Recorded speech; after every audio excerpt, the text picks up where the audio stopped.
Hello out there everyone, it's Mike McLean from the Section 8 Bible, the #1 book ever written for Section 8 landlords. Hey everybody, I know it's been quite a while since I posted my latest video, but the good news is I've been locked away in my dungeon writing another book. The bad news is the book is not on Section 8 landlording, and if you give me about 5 minutes to explain, I'm going to dive right in here and tell you what the book's about and how it originated, okay? Well, first of all, everyone that read my books knows how cheap I am. I love to make money. Most of all, I like to save money. That's why you come to my channel, to find out how to make money and how to save money. This book is going to be no different. It's going to tell you how to make money, okay? That's how it all got started. Years ago when me and Nick were buying the houses early in our career, we'd buy the houses in as-is condition, and that's exactly what it meant.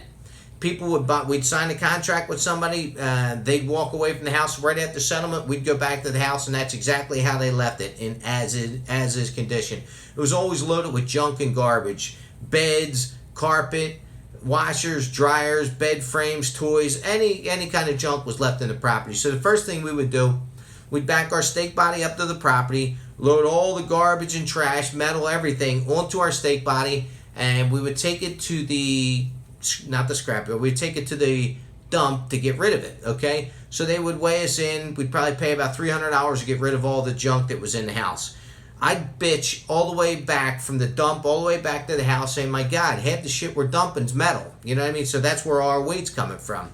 But I didn't want to make the 2 trips. I figured, hey, what's the metal worth? $30, $40 if we took it to the scrapyard. That was mistake number 1 on my part, all right? So one day, me and Nick are carrying a washer out of a house. The guy pulls up and says, hey, what are you going to do with that washer? We said, we're going to take it to the dump. Do you want it? He says, sure.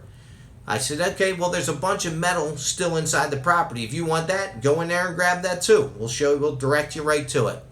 He couldn't be happier. So he gets all the metal out. The only difference is he's not taking the metal to the dump. He's taking it to the scrapyard where, like I said, I figured he's only getting 30 or 40 bucks on it. Not worth my time, right?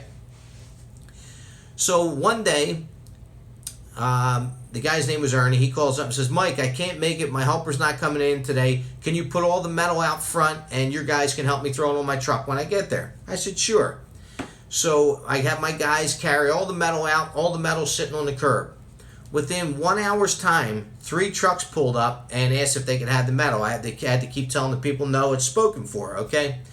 So finally, a light bulb went off in my head and said, hey, jerk off, if all these trucks are pulling up and asking you how much if they could take that metal's got to be worth maybe a little more than 30 bucks, don't you think?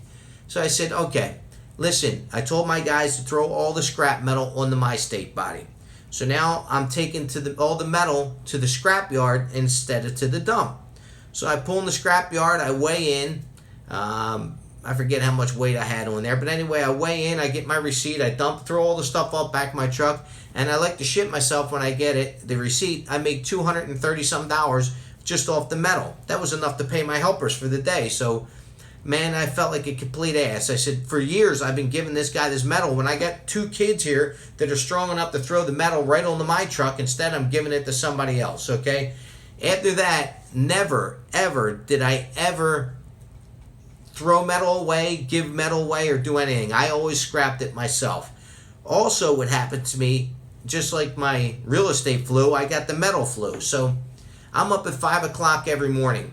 I'd get up there at 5 o'clock. My guys don't start till 8 o'clock. So I said, let me take a ride around Southwest Philly on trash day.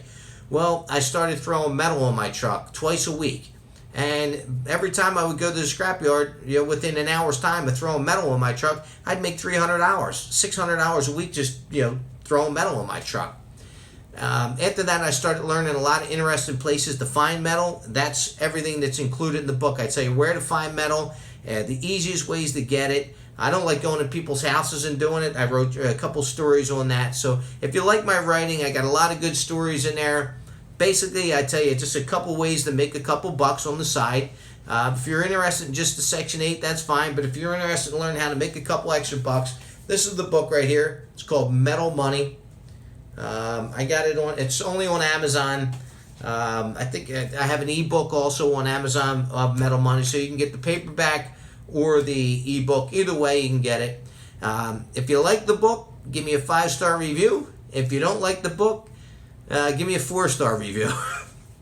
Anyway, I'm going to start jumping back into the Section 8 Bible series, jumping back in and making some videos on landlord videos on how to save you some more money. I got a bunch of them backed up on my phone. I just haven't had time to jump on them and download them to my YouTube channel. But I would like to get back into it and start putting maybe one up every other week. And we'll take it from there. Anyway, glad to talk to you. Hope you buy my book. Hope you enjoy it. And also stay tuned. Like I said, this Saturday I'm going to be posting another Section 8 landlord video on there, and I want to get back in the swing of that. Anyway, I hope all is well. I hope you're making a lot of money with your investments, and keep up the Section 8 landlording. I will talk to you soon.